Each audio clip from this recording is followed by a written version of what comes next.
तो हेलो दोस्तों, कैसे हैं आप लोग। मुझे उम्मीद है कि आप लोग ठीक होंगे। देखिए, ये जो चैनल है ये केमिस्ट्री का स्पेशल चैनल है और इस पर हम 11th, 12th और 10th के लिए केमिस्ट्री पढ़ाते हैं।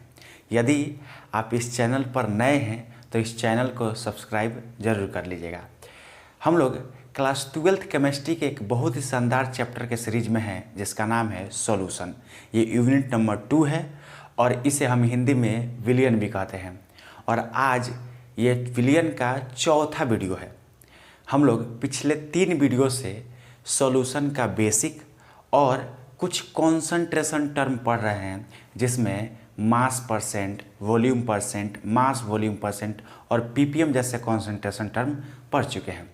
ये सभी कॉन्सेंट्रेशन टर्म आपके लिए इम्पोर्टेंट है और यदि आप इस वीडियो को देखना चाहते हैं तो पहले इसके पिछले तीनों वीडियो को देख लीजिए ताकि आपको ये वीडियो अच्छे से समझ में आए। ठीक है, तो इस वीडियो में हम लोग पढ़ने वाले हैं कुछ कॉन्सेंट्रेशन टर्म जो बचे हुए हैं, जैसे मोल फ्रैक्शन, मोलारिटी और नॉर्मालिटी। लेकिन देखते हैं कि इस वीडियो में कहाँ तक हम पढ़ पाते हैं। लेकिन मोलारिटी और मोल फ्रैक्शन स्टार्ट करने से पहले इसमें जो मोल वर्ड आ रहा है इसे जानना बेहद ही ज़रूरी है। तो मोल आप लोग 11th क्लास में पढ़ चुके होंगे। थोड़ी सी जानकारी यहाँ पे हम मोल के बारे में देंगे, लेकिन मोल पढ़ने से भी पहले कुछ बेसिक चीज़ों की जानकारी आपको होनी चाहिए। तो आइए स्टार्ट करते हैं। चलिए, तो इस वीडियो में सबसे पहले हम लोग टॉपिक पढ़ेंगे एटॉमिक मास। बहुत नॉर्मल सा टॉपिक है एटॉमिक मास, जिसे हम परमाणु द्रव्यमान भी कहते हैं। देखिए, परमाणु द्रव्यमान परमाणु का होता है या तत्व का होता है। ठीक है, तो जैसे कौन कौन से एटम्स हो सकते हैं यहाँ पे हम लिख दे रहे हैं कुछ एटम्स और उनके यहाँ पे एटॉमिक मास एम। फिर से यहाँ पे कुछ एटम्स देखेंगे और उनके इसमें एटॉमिक मास देखेंगे, एटॉमिक मास। ठीक है, ये आप लोग 9th, 8th या 10th क्लास में याद किए होंगे। कुछ लोग रटे होंगे, कुछ लोग इसे ट्रिक से भी याद किए होंगे।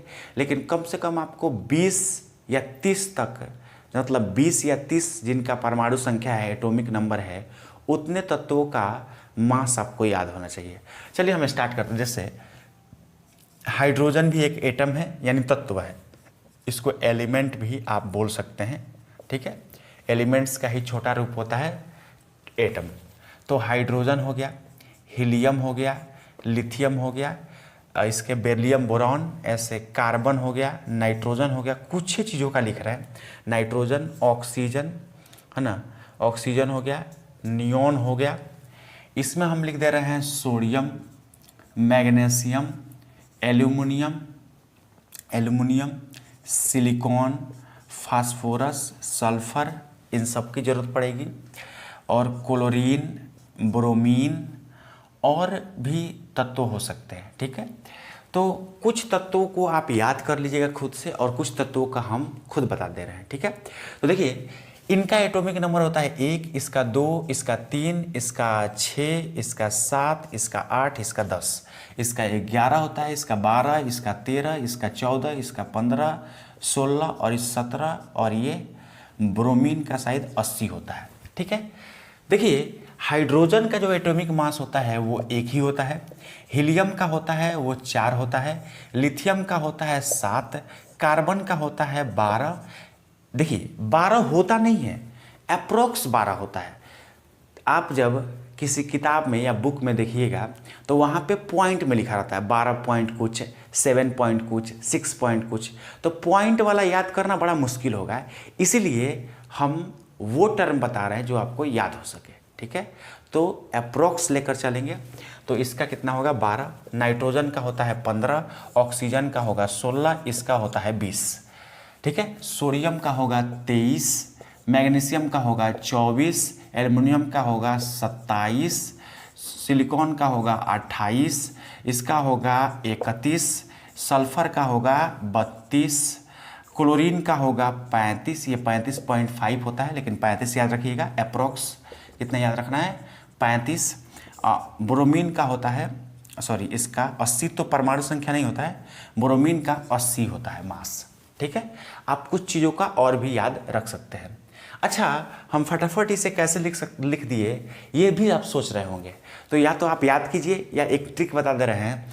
कुछ तत्वों का, जैसे 20 के पहले या 20 तक के तत्वों को आप ट्रिक से निकाल सकते हैं। ये जितने भी इसके जस्ट बगल में लिखे हैं, ये सब इसका एटॉमिक नंबर है, यानी परमाणु संख्या, और इधर ये एटॉमिक मास लिखे हैं जो इसका द्रव्यमान है।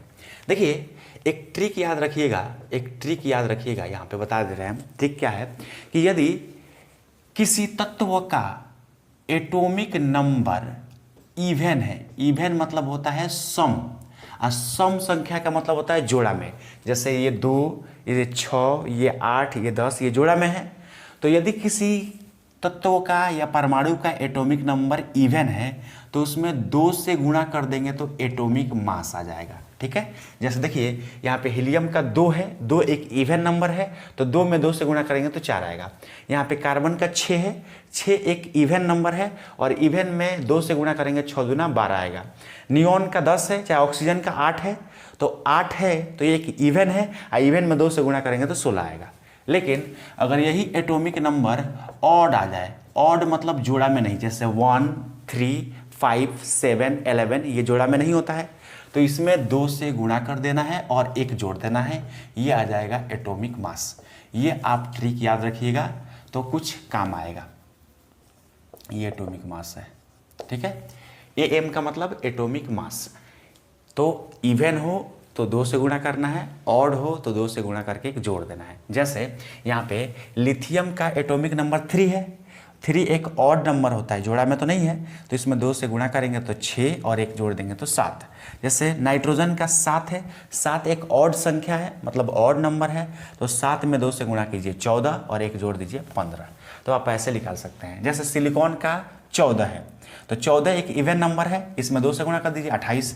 15 एक ऑड नंबर है, तो इसमें 2 से गुणा करके 1 जोड़ देना है, तो 15 दूना 30, 1 31। ठीक है, तो आप इस तरह कुछ तत्वों का एटॉमिक मास निकाल सकते हैं।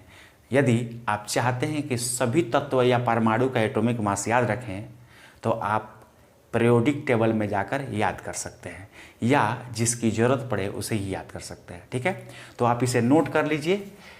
क्या नोट करना है, स्क्रीनशॉट ले लीजिए। ठीक है, चलिए मिटाते हैं। तो ये हम सीखे एटॉमिक मास।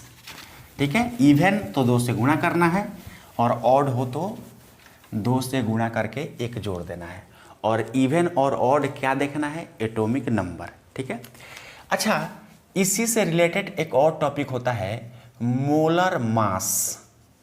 मोलर मास, ये इसी को कहा जाता है मॉलिक्यूलर मास। ठीक है, मोलर मास या मॉलिक्यूलर मास। अगर कोई पूछे हिंदी क्या होता है, तो हिंदी होता है इसका मोलर द्रव्यमान, और मॉलिक्यूलर मास का होता है आणविक द्रव्यमान। ठीक है, मतलब किसी मॉलिक्यूल का जो मास होता है, किसी मॉलिक्यूल का जो द्रव्यमान होता है, उसी को बोलते हैं मॉलिक्यूलर मास या मोलर मास। तो कोई भी मॉलिक्यूल लीजिए, उसका वजन निकालिए, उसका मास निकालिए, और जो आप मास निकालेंगे वही उसका मोलर मास होगा। जैसे एक हम एग्जांपल लें, H2O। H2O एक मॉलिक्यूल है, और H2O एक मॉलिक्यूल है। यदि इस मॉलिक्यूल का आप मास बता पाते हैं तो जो मास आप बताएंगे वो मास जो होगा वो मोलर मास होगा। अच्छा, H2O का मास या मोलर मास हम कैसे निकालेंगे? देखिए, 2 तरीका है। मान लीजिए कि हम एक कार्टून में 4 ईंट रखे हैं, और चारों ईंट का मास अलग अलग है। तो उस कार्टून का पूरा वजन निकालना है तो आपके पास 2 तरीका है।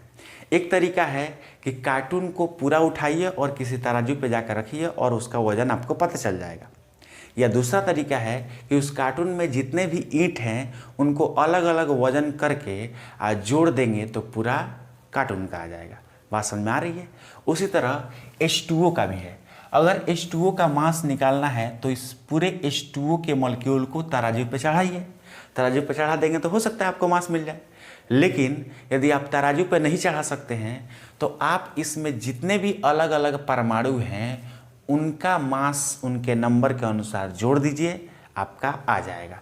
जैसे अगर हम H2O की बात करें, H2O की बात करें तो H2O में 2 हाइड्रोजन है और 1 ऑक्सीजन है, 1 ऑक्सीजन है। अच्छा, एक हाइड्रोजन का मास होता है 1 तो 2 का 2 होगा, यानी 2 × 1, और प्लस 1 ऑक्सीजन का होता है 16, तो 2 + 16 18। तो ये जो 18 आया ये ग्राम पर मोल इसका मात्रक होगा। इस मोलर मास का जो यूनिट होता है वो ग्राम पर मोल होता है। ठीक है, तो यहाँ पे जो 18 आप निकाल के लेकर आए वो H2O का मोलर मास होगा। ठीक है, जैसे दूसरा एग्जांपल लेते हैं C12H22O11, ये शुगर का सूत्र है। किसका सूत्र है जी? शुगर का, शुगर चीनी का सूत्र है। अच्छा, इस पूरे सूत्र में 12 कार्बन है, 22 हाइड्रोजन है और 11 ऑक्सीजन है। अच्छा, एक कार्बन का मास 12 होता है, अभी पीछे लिखवाए थे, तो 12 का 12 × 12। एक हाइड्रोजन का 22 होता है, सॉरी एक हाइड्रोजन का 1 होता है तो 22 का 22 × 1। ठीक है, प्लस एक ऑक्सीजन का 16 होता है तो 11 का 11 × 16। तो यहाँ अगर 12 12 में गुणा करें तो 144, 22 से कम 22, और 16 में 11 से गुणा करें तो 176 आएगा। कर लीजिएगा। और अगर सबको जोड़ें तो शायद 7 6 8 4 12, 2 हाथ में 1, 7 2 9 4 13, 13 1 14, हारसिन 1 1 2 1 3, 342 ग्राम पर मोल। तो यहाँ पे जो शुगर का मोलर मास आएगा वो 342 आएगा। ठीक है, तो कुछ का मोलर मास आप रट लीजिए, निकालने की आवश्यकता नहीं है। जैसे पानी का 18 होता है, चीनी का 342 होता है। एक आप तीसरा नंबर निकाल सकते हैं H2SO4 का, H2SO4 में क्या है? 2 हाइड्रोजन है, 1 सल्फर है और 4 ऑक्सीजन है। एक हाइड्रोजन का मास 1 होता है तो 2 का 2 × 1, एक सल्फर का 16 होता है, सॉरी एटॉमिक नंबर 16 होता है लेकिन इसका 32 होता है परमाणु मास, और एक ऑक्सीजन का 16 होता है तो 4 का 16 चौका 64 होगा। ठीक है, तो 2 × 1 2 ही हो जाएगा, तो 64 और 32 कितना हुआ जी? 96, 96 2 98। तो यहाँ पे H2SO4 का जो मोलर मास आएगा वो 98 ग्राम पर मोल आएगा। ठीक है, अच्छा आप और ये मिटा दें, उतार लिए हैं आप लोग, थोड़ा जल्दी से स्क्रीनशॉट ले लीजिए इसका। चलिए तो इसे मिटा देते हैं। ठीक है, अगर कोई पूछे आपसे, चौथा अगर हम लें, कोई पूछे कि ग्लूकोज का मोलर मास क्या होगा? C6H12O6। तो इसमें 6 कार्बन है, 12 हाइड्रोजन है और 6 ऑक्सीजन है। तो एक कार्बन का होता है 12, तो 6 कार्बन का 12 × 6 72, एक हाइड्रोजन का 1 तो 12 का 12, एक ऑक्सीजन का 16 तो 6 का 16 × 6 96। इन सबको जोड़ें तो 6 2 8 2 10 के 0, हाथ में 1, 9 1 10 7 17 1 18 80, 180 ग्राम पर मोल होगा। ठीक है, तो अगर आप ग्लूकोज का मोलर मास निकालेंगे तो 180 ग्राम पर मोल आएगा। इसी तरह आप किसी भी मॉलिक्यूल का मोलर मास आसानी से निकाल सकते हैं यदि उनमें उपस्थित एटम का एटॉमिक मास याद है तो। सबको उसके नंबर के अनुसार जोड़ दीजिए, आपका आ जाएगा मोलर मास। ठीक है, तो हमें उम्मीद है कि आप एटॉमिक मास और मोलर मास निकालना सीख चुके होंगे। यदि आप इसका स्क्रीनशॉट लेना चाहते हैं तो ले लीजिए, या कॉपी लेकर बैठिए, आप नोट करते चलिए। ठीक है, मिटाते हैं।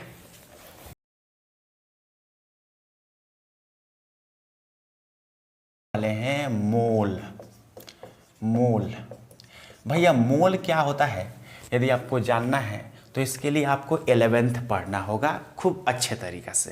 लेकिन फिर भी हम कुछ बातें बता दें कि मोल एक नंबर होता है, और ये नंबर किसी अणु में परमाणुओं की संख्या को दर्शाता है, या यूं कहें तो किसी एटम में पार्टिकल्स की संख्या यानी कणों की संख्या को दर्शाता है। ठीक है, तो मोल जो होता है किसी मॉलिक्यूल्स में एटम्स की संख्या को संख्या को दर्शाता है, या यूं कह सकते हैं कि जो मोल होता है वो एटम्स में कणों की संख्या दर्शाता है। कणों मतलब पार्टिकल्स की संख्या दर्शाता है, पार्टिकल्स की संख्या दर्शाता है।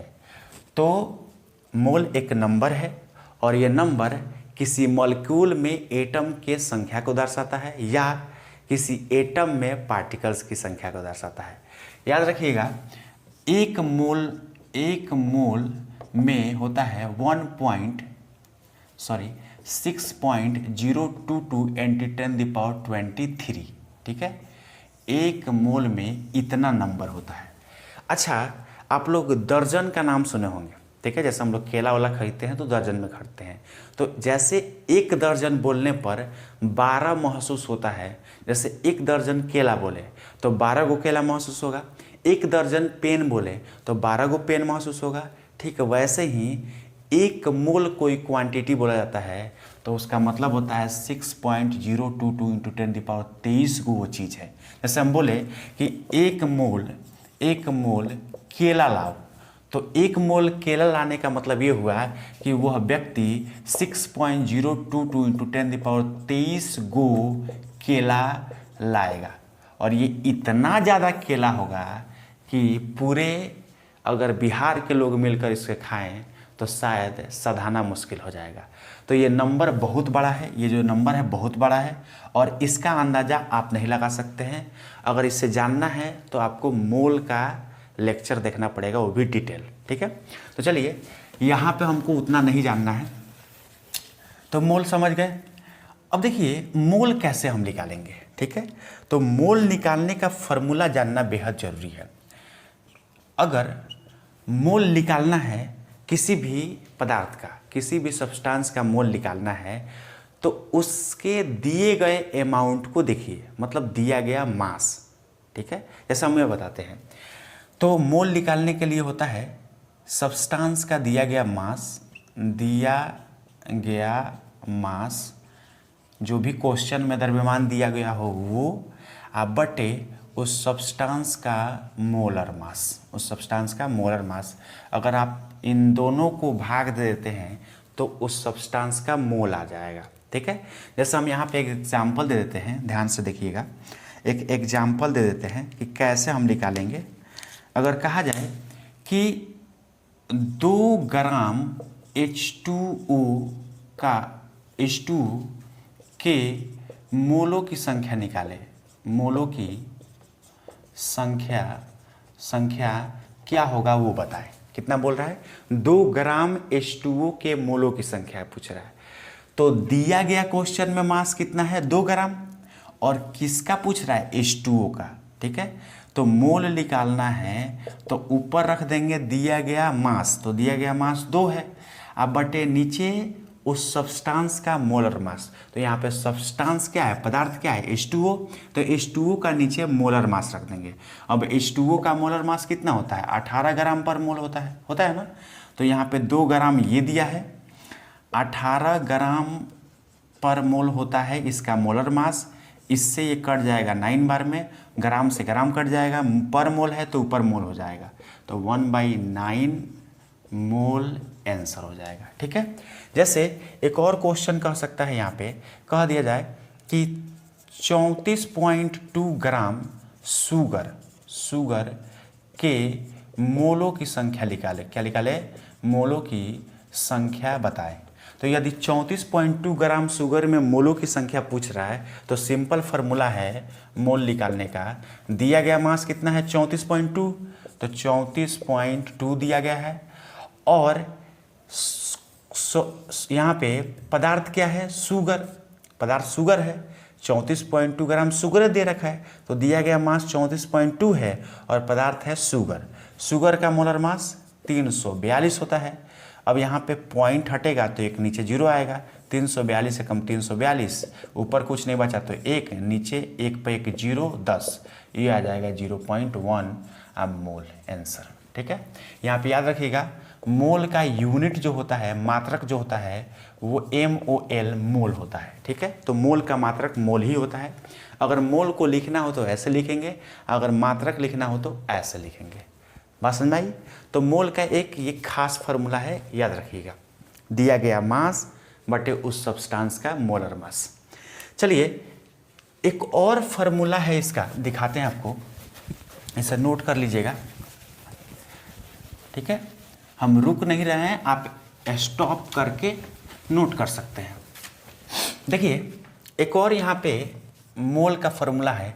यदि मास ना देकर आपको आयतन दे दे, यानी वॉल्यूम दे दे, जैसे 20 ml, 50 ml या 2 लीटर, 3 लीटर, 5 लीटर ऐसे दे दे, तो मोल कैसे निकालेंगे। तो यदि आयतन दिया हो तो मोल निकालने का तरीका होता है, दिया गया आयतन, दिया गया वॉल्यूम लीटर में और बटे 22.4। अगर हम दिए गए आयतन में 22.4 से भाग दे दें तो हमको मोल मिल जाएगा, ठीक है। एक और मोल का फार्मूला हो सकता है, यदि आपको मास और आयतन ना देकर उसमें कणों की संख्या दे दे, जैसे बोल दे कि 2.0 × 10⁵ पार्टिकल्स इन H2SO4, माने H2SO4 में इतना पार्टिकल्स। तो यदि कणों की संख्या दे दे, कणों की संख्या दे दे, तो मोल निकालने का तरीका होता है कणों की संख्या जो दिया गया है, ऊपर रख देंगे कणों की संख्या और बटे नीचे एवोगाड्रो नंबर से भाग दे देंगे। एवोगाड्रो नंबर आपको याद होगा 6.022 × 10⁻23। इससे अगर हम भाग दे देते हैं तो हमें मिल जाएगा मोल। तो मोल के टोटल 3 फार्मूला है और ये तीनों फार्मूला बहुत ही ज़बरदस्त है। यदि मास दिया हो तो पहले का लगाएंगे, आयतन दिया हो तो दूसरा का लगाएंगे और यदि कणों की संख्या दिया हो तो तीसरा का लगाएंगे, ठीक है। तो ये मोल निकालने का आपका फार्मूला हुआ, इसे नोट कर ले, जल्दी से नोट कर लिए होंगे, नोट कर लीजिए, हम इसे मिटाते हैं। अब हम लोग पढ़ेंगे एक्चुअल टॉपिक। अभी तक जो चल रहा था ये मोल फ्रैक्शन को समझने के लिए ये जरूरी था, ठीक है। तो अपने कॉपी में एक सुनहरा से हेडिंग लगाएंगे आप, मोल फ्रैक्शन, मोल फ्रैक्शन, ठीक है। कैसे लगाएंगे, मोल फ्रैक्शन। मोल फ्रैक्शन को हिंदी में मोल प्रभाज या मोल अंश भी कहा जाता है, ठीक है। ये हिंदी इसका नाम है, हिंदी प्रेमी लोग इसे लिख लेंगे। देखिए भैया, मोल का मतलब आप समझते हैं, मोल का मतलब मोल, सिंपल वर्ड है। मोल का मतलब नंबर या मोल का मतलब अभी आप देखें। और दूसरा फ्रैक्शन का मतलब क्या होता है, फ्रैक्शन का मतलब होता है हिस्सा या भाग, हिस्सा या भाग, या इसी को इंग्लिश में पार्ट बोल सकते हैं, ठीक है। इसका मतलब क्या होगा, हिस्सा, भाग या पार्ट। अगर हम कहें कहीं पे मोल फ्रैक्शन, इसका मतलब ये होगा कि मोल का हिस्सा बोल रहा है। चलिए इसे हम समझते हैं क्या चीज़ है। जैसे एक हम सॉल्यूशन लिए, ये सॉल्यूशन है, ठीक है। और इस सॉल्यूशन में 2 क्वांटिटी मिली होगी, एक होगा सॉल्यूट और एक होगा सॉल्वेंट, ठीक है।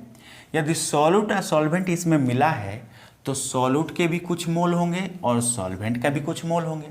मान लेते हैं सॉल्यूट का मोल स्मॉल n है और सॉल्वेंट का मोल कैपिटल N है, ठीक है। सॉल्यूट का सॉल्यूशन में सॉल्यूट का मोल है स्मॉल n और सॉल्वेंट का मोल है कैपिटल N।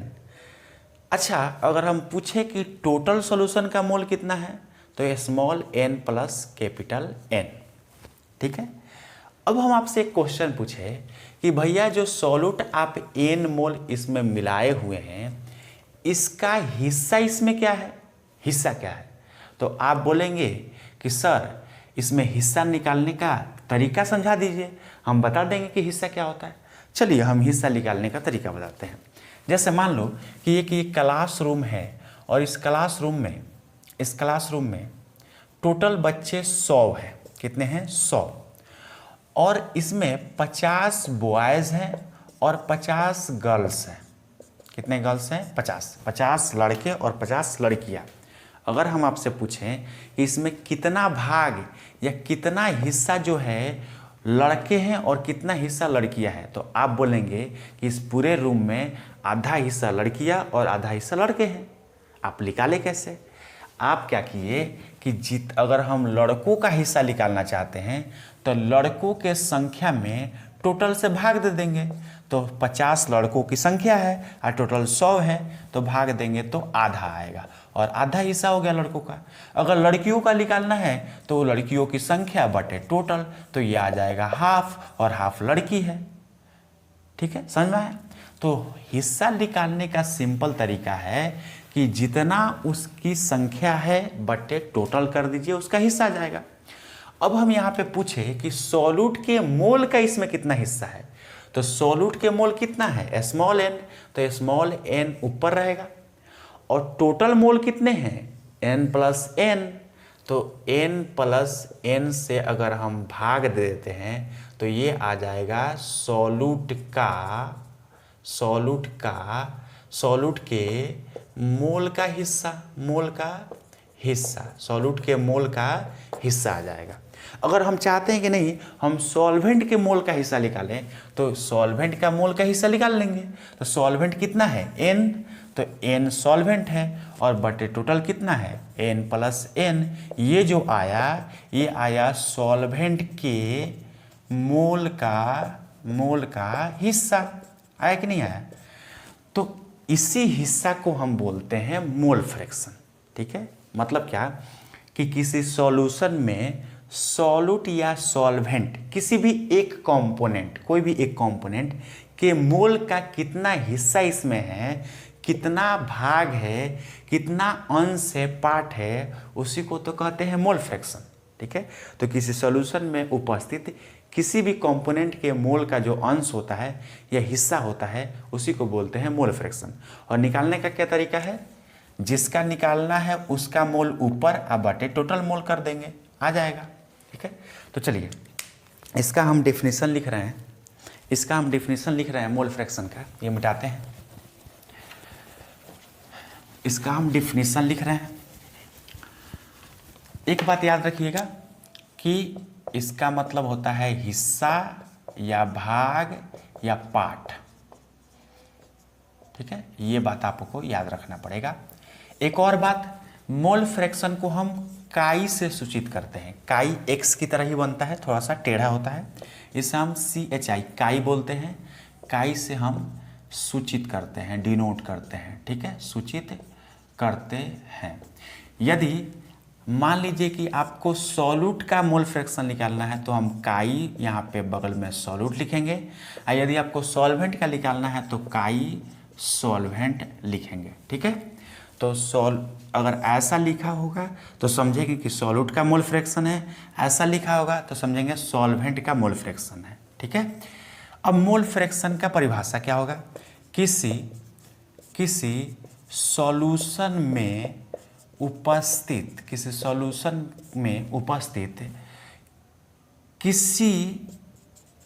एक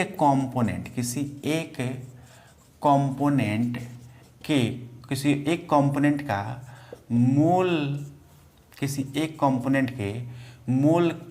मोलों के हिस्सा या पार्ट को, हिस्सा या भाग को हम मोल फ्रैक्शन कहते हैं। क्या कहते हैं? मोल फ्रैक्शन कहते हैं। हिस्सा या भाग को क्या कहते हैं? मोल फ्रैक्शन कहते हैं। ठीक है, अगर मोल फ्रैक्शन का फॉर्मूला निकालना है, तो इसे लिख देते हैं। पहले इसे उतारिए, तेजी में उतारिएगा, मिटा दे। चलिए,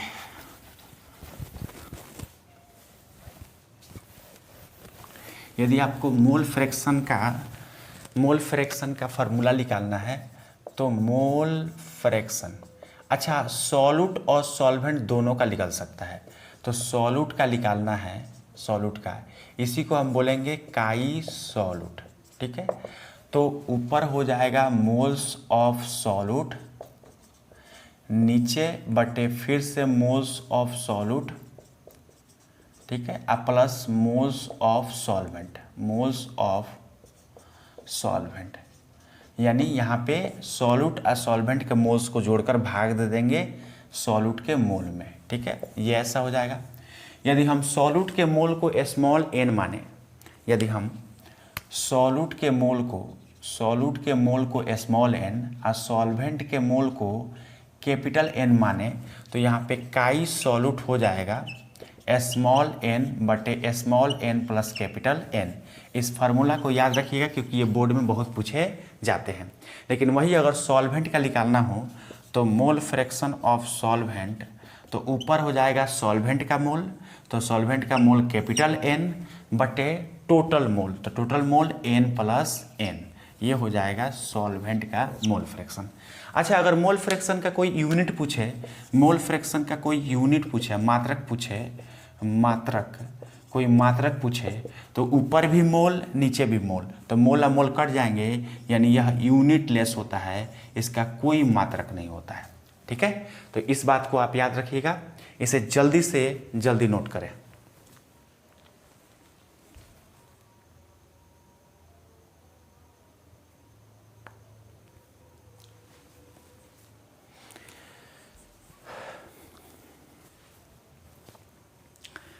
नोट कर लिए होंगे, मिटा दे। एक न्यूमेरिकल इस पर करते हैं, मोल फ्रैक्शन पर एक न्यूमेरिकल करते हैं और देखते हैं कि कैसे हम मोल फ्रैक्शन को निकाल सकते हैं। चलिए, क्वेश्चन है कि किसी 180 ग्राम वाटर में 34.2 ग्राम शुगर को मिलाकर एक सॉल्यूशन तैयार किया जाता है, एक सॉल्यूशन